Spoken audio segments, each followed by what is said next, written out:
नमस्कार, मी डॉक्टर कविता राणे. जय महाराष्ट्र विशेषमध्ये आपल्या सर्वांचं स्वागत. असं म्हणतात की राजकारण कधीही थांबत नाही, किंबहुना राजकारणात आलं की ते टाळताच येत नाही, मग प्रसंग कोणताही असो. आता राष्ट्रवादी पक्षाच्या दोन गटांचंच घ्या. दिवंगत माजी उपमुख्यमंत्री अजित पवार यांचा विमान अपघात नेमका कशामुळे झाला, तो अपघात होता की घातपात, असे अनेक प्रश्न रोहित पवार गेल्या अनेक दिवसांपासून उपस्थित करतायत. कालपासून दुसऱ्या एका मुद्द्यावरून सुप्त राजकारण सुरू झाले. तो मुद्दा आहे सुनील तटकरे आणि प्रफुल्ल पटेल यांच्याकडून अजित पवारांच्या कुटुंबियांना दिल्या जाणाऱ्या वागणुकीचा. यावरून रोहित पवार यांनी आज नेमके काय आरोप केलेत, पाहूयात त्या संदर्भातला स्पेशल रिपोर्ट. उपमुख्यमंत्री सुनेत्रा पवार यांनी गुरुवारी राष्ट्रवादी काँग्रेस पक्षाची सूत्र हातात घेतली. त्यांच्या निवडीनंतर राष्ट्रवादीच्या दोन्ही गटात आरोप प्रत्यारोप सुरू झालेत. प्रफुल्ल पटेल आणि सुनील तटकरे हे दोघे नेते राष्ट्रवादी काँग्रेस हायजॅक करण्याचा प्रयत्न करतायत, असा आरोप पवार गटानं केलाय. गुरुवारी मुंबईत राष्ट्रवादी काँग्रेसचं राष्ट्रीय अधिवेशन पार पडलं. या अधिवेशनात अजित पवार यांचे धाकटे सुपुत्र जय पवार यांना खूप मागे बसावं लागलं, असा दावा रोहित पवारांनी केला. तसंच तटकरे आणि पटेल हे सुनेत्रा पवारांना सन्मानजनक वागणूक देत नाहीत, असा आरोपही रोहित पवार यांनी केला. जयला जागा सुद्धा कुठं द्यायची तर ते नेते तिथे ठरवणार. कोणीतरी नेता काकींच्या खांद्यावर हात ठेवतो, कोणीतरी ओढतं, कोणी काय करतं, म्हणजे हे बघून महाराष्ट्राची जनता आम्हाला ह्या गोष्टी वाटत नाही. आता तुम्ही ह्याच्यात आम्ही राजकारण करतोय असं म्हणतोय. या अधिवेशनानंतर जी पत्रकार परिषद झाली त्यावरूनही रोहित पवार यांनी टीका केली. राष्ट्रवादीचं अधिवेशन पार पडल्यावर लगेचच सभागृहाच्या बाहेर एक पत्रकार परिषद झाली. सुनेत्रा पवार पोहोचण्या अगोदरच राष्ट्रवादीचे काही नेते आपापसात बोलत होते, पण माध्यमांचे माईक सुरू आहेत हे बहुधा त्यांच्या लक्षात आलं नाही.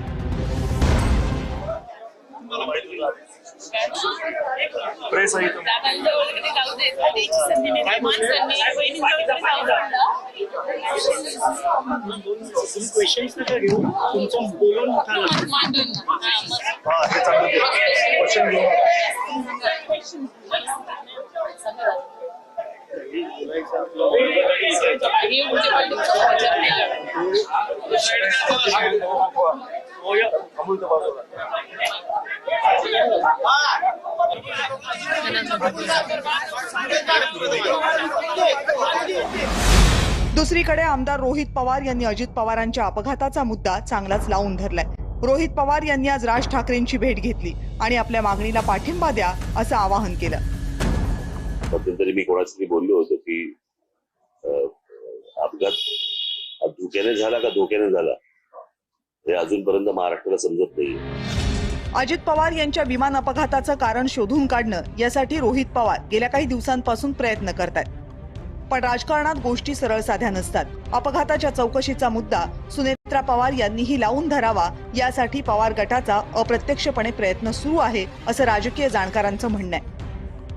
अजित पवार यांच्या अपघाती मृत्यूमुळे सुनेत्रा पवार यांना राजकारणात यावं लागलं हे सत्य आहे, पण त्यांनाही लगेचच राजकीय डावपेचांची उत्तरं द्यावी लागणार हे नक्की. ब्युरो रिपोर्ट, जय महाराष्ट्र. आणि अजित पवार यांच्या विमान अपघाताच्या तपासाबद्दल रोहित पवार यांनी आज मुख्यमंत्री देवेंद्र फडणवीसांची भेट घेतली.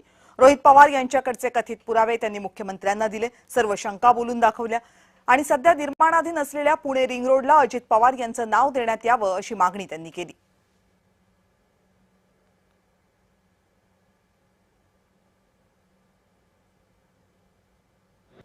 देवेंद्र फडणवीस साहेबांना मी भेटलो. भेटण्याचं कारण म्हणजे 28 जानेवारीला जी दुर्दैवी घटना घडली, ज्याच्यामध्ये या राज्याचे मोठे नेते आदरणीय अजितदादा, अजित काका यांचा दुर्दैवी मृत्यू त्या ठिकाणी झाला. त्या विषयामध्ये ज्या शंका माझ्या मनामध्ये, या महाराष्ट्राच्या लोकांच्या मनामध्ये आहे, त्या सर्व शंका मी मुख्यमंत्री साहेबांसमोर बोलून दाखवल्या. त्याच्याचबरोबर पुणे रिंग रोड, ज्याचा जरी दादांनी सुद्धा मोठ्या प्रमाणात पाठपुरावा केला होता, आणि त्या रिंग रोडचा फायदा हा पुण्यातल्या व महाराष्ट्रातल्या अनेक लोकांना त्या ठिकाणी होऊ शकतो. त्यामुळे पुणे रिंग रोडचं नाव सुद्धा दादांच्या नावाली असावं अशी विनंती तिथे केलेली आहे.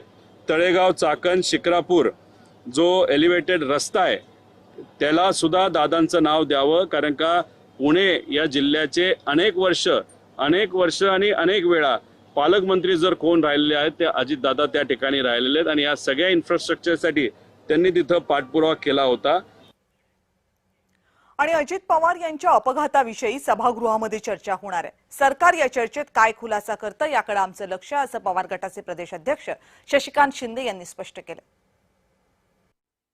काल सभागृहामध्ये सविस्तरपणे एफ.आय.आर का दर्ज केला जावा अशा प्रकारची मागणी केलेली आहे. तरी सुद्धा एफ.आय.आर होत नसेल तर त्याचा आम्ही आता अल्पकालीन चर्चा स्वीकारलेली आहे. त्यावेळेला चर्चा करू आणि व्यवस्थितपणे सरकारला त्याचं उत्तर, काल CIDने पण सांगितलेलं आहे की आम्ही घातपात आहे का हा अपघात आहे याच्या बाबतीमधला आम्ही चौकशी करतोय. आता या चौकशीतून निष्पन्न काय होणार, त्याला किती वेळ लागणार याच्या बाबतीमध्ये सभागृहात चर्चा होईल आणि सरकार त्याचा खुलासा करेल अशी माझी अपेक्षा.